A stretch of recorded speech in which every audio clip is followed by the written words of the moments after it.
আজ আমি আপনাদের সাথে শেয়ার করব ইস্ট কিভাবে অ্যাক্টিভ করা যায়। তো প্রথমে আমি এখানে 1 কাপ কুসুম গরম পানি নিয়েছি। পানিটা এরকম গরম হবে যাতে আঙুলটা চুবিয়ে রাখা যায়।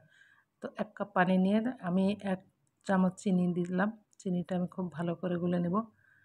চিনিটা ভালো করে গুলে নেওয়ার পরে সমপরিমাণ আমি ইস্ট দিয়ে দেব। 1 কাপ পানি, 1 চামচ চিনি এবং সমপরিমাণ 1 চামচ ইস্ট দিয়ে দিলাম। দেওয়ার পরে সামান্য একটু নেড়ে নেব।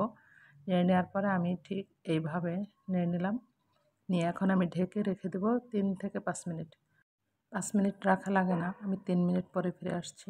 তো দেখুন ইস্ট কিন্তু ফুলে উঠছে, তার মানে এই ইস্টটা ভালো এবং ইস্ট অ্যাক্টিভ হয়ে গেছে। এখন এর ভিতরে আটা দিয়ে মেখে নেবেন এবং এই আটা দিয়ে আপনি পিৎজা, তারপরে নান রুটি, তন্দুরি রুটি বানিয়ে নিতে পারেন। আর এইভাবে যদি আপনি প্রথমে পানি দিয়ে ইস্টটা পরীক্ষা করে নেন, তাহলে আর আটা মাখার পরে আটা আর নষ্ট হওয়ার কোনো ভয় থাকে না।